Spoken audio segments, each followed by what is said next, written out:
And welcome to season 2 of our Vox Talks. I'm delighted that you've been able to join us today, and I hope you've been enjoying the series so far. Obviously, these talks are designed to try and inspire the mums and dads to invest in music, to support the overall development, the holistic development of their child. And we really believe that music brings something special to a young person's development, whether they go into becoming a lawyer or a banker or an amazing musician like our guest today. We really think that the music has something, a very small part to play in positively bringing up the next generation of young people. And so today's guest is one of our absolute very, very best trumpet players, singers, composer, arrangers that we've ever known. And I'd like you to give a warm welcome, please, to Mr. Andy Allen. Hello. Hi, Andy. It's lovely to see you today. Where are you dialing in from? Yeah, good to see you. I'm in London at the minute at a school that I teach at. Oh, very cool. And because it's winter, is it snowing down there or is it not quite? No, I'm a bit annoyed. It's snowing in Essex, Kent, everywhere else, but not London, apparently. I think that's classic. Well, if it's okay with you to start us off, Andy, could you tell the listeners and the viewers a bit about what you do now, a little bit of everything, and then how you got to where you are? Is that all right? Yep. So at the minute I do literally everything. So in the day I work here at St George's School in London as a music teacher and a music tech teacher. At weekends I do gigs, so we do lots of functions and corporate events with a band, and I sing and play trumpet with them. And then in whatever spare time I have left, I do a lot of composing. So I write a lot of music for TV and adverts. I've done stuff for Love Island, for Subway, McDonald's, all these different fast food adverts, various other things. And I'm working on a musical at the minute for some producers in the West End, which is quite exciting. Wow. So tons of stuff at the minute. Man, sounds like you're super busy. And it's not the sort of thing that you can think, oh, I want to do this when you're back at school. It's kind of like something that evolves. Where did you start off your schooling? So I started out when I was 9 years old, when my mum forced me to play an instrument. I picked trumpet because it looked easy because it had 3 buttons. Turns out it wasn't, but there we go. So quickly joined Emmy Joe, as it was back then, which eventually became Hot House, and progressed up through the bands, got into the top band eventually, and did all the tours to New York and LA and Toronto and all that sort of thing. Had a really good time, saw some amazing things, met some amazing people. I originally wanted to do medicine at university, but after doing all the Hot House stuff, decided that actually I probably wanted to do music instead, and then ended up going to uni in London, doing music, and now I'm here. Yeah, very cool. And you know, your time at university, was that a composition music degree, a classical degree? What was the angle of that? So I did 2. My first degree, my undergrad, was a general music degree, so we did all sorts in that. There was elements of performance. I went and had lessons at the Guildhall for that. And then there was some composition as well, and then some more kind of academic stuff like writing about music. And then in my master's degree, I decided to focus just on composing for film and TV, which is what I eventually went into more so after uni. That's very cool. And actually, you know, we get a lot of kids who are really interested in writing music, and they would like to write music because obviously they see big films and they see Disney Pixar scores and, you know, Michael Giacchino and all these guys. They want to get into it. How does somebody get into writing music for films? How did it happen for you? Well, it's a fairly long process and there's a degree of luck involved, but there are certain things you can do to improve your chances.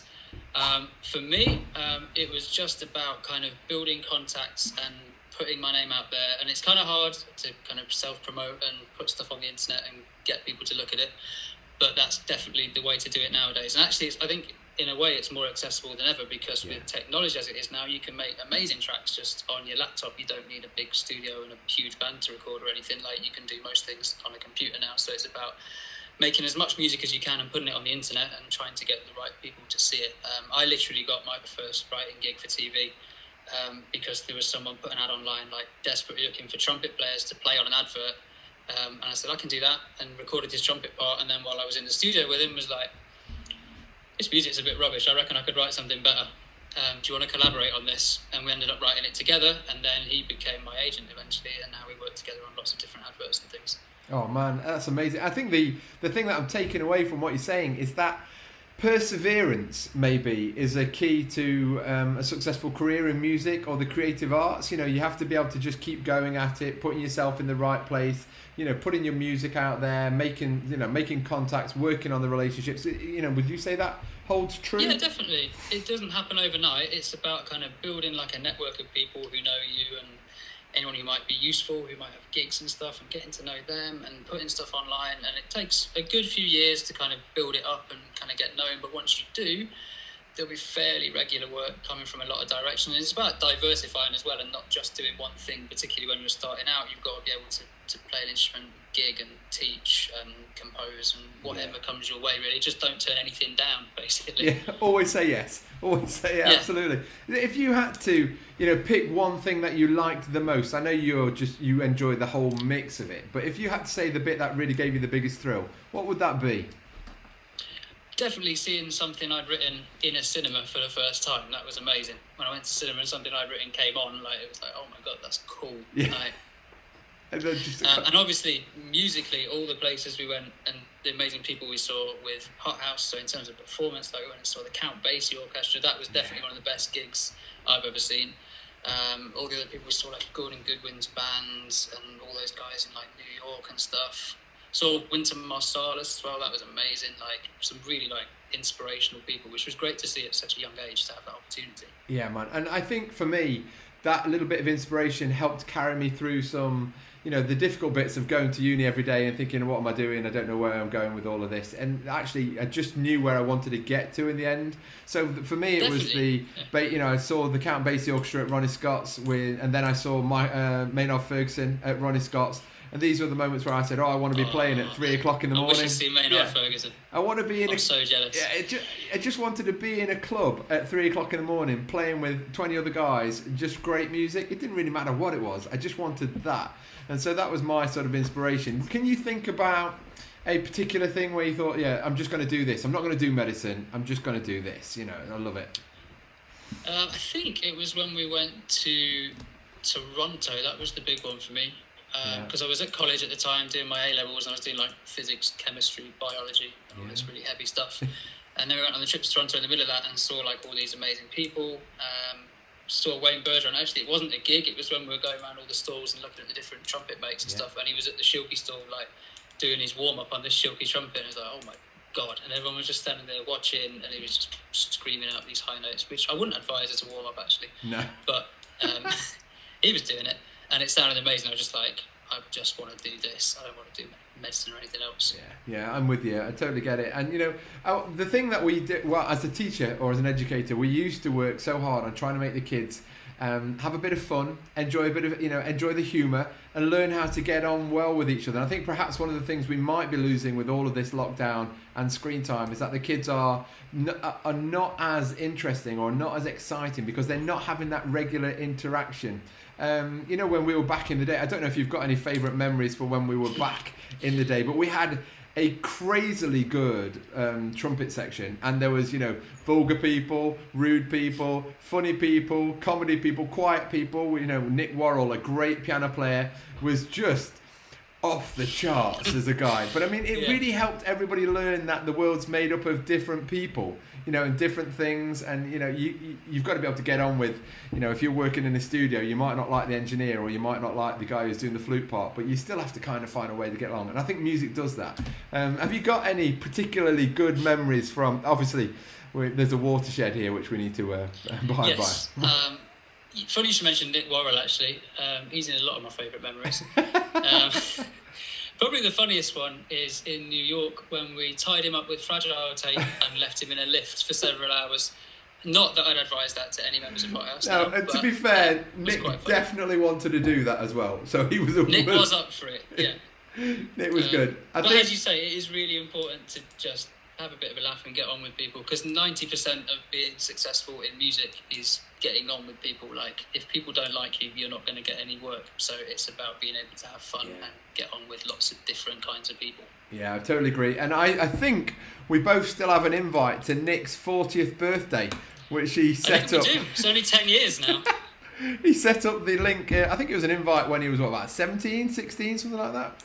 And he invited everybody that he possibly knew to his 40th birthday. The guy's an absolute genius. So I'm going to see if we can get him on the seasons 3 of the Vox Talk. Oh, yeah, that would be a classic. Yeah, it would be a classic. It would absolutely go viral. So, watch out for that one. So we've covered quite a lot of things at the moment. I'm thinking, what sort of things has the future got for you? You know, have you got any big plans for next year in particular? Yeah, so I'm working on some music for a library company at the minute, which is a bit different to anything I've done before. So normally when I write music for like a TV ad or something, it's mostly advertising I do. They come to me with a brief and I write it specifically for the advert. But at the minute, with COVID and stuff, a lot of companies are going to what they call library companies instead, where the music already exists and they just find it and put it on their adverts because that's a bit cheaper than hiring a composer. So at the minute, I'm working on a couple of albums with a library in West London. I'm writing some music for those and we're going to get those out there. Aside from that, and I can't say as much about this because it's still a bit kind of secret, I'm working on a musical as well. There's some quite big producers who've worked on some things in the West End, which is hopefully going to come out at some point next year if theatres are allowed to open. But that should be really, really exciting. So a lot of my time at the minute is going into writing and producing demos for that and things. Man, can you imagine? I mean, like the buzz that you get when you go to a cinema and hear your music's epic, but then when you go into a West End theatre and you've got those people playing it, it will be out of this world. Yeah, I mean, that's the dream. If I can actually get this thing made, it's looking fairly good at the minute, that would be incredible. Yeah, I think it's super good. So we often try and do like if you could go back in time and speak to your 14, 15-year-old self, have you got any advice or life lessons you'd try and tell yourself, you know?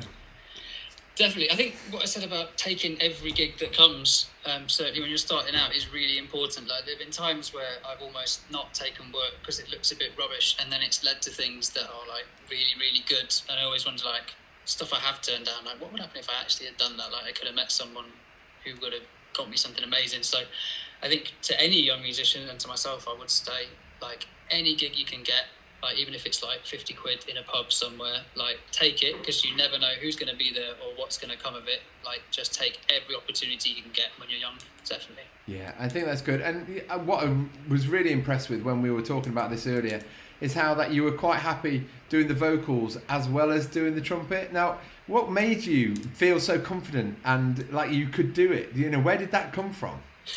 I'm not sure I did feel confident. I think you just gave me a mic and made me do it. Initially, anyway.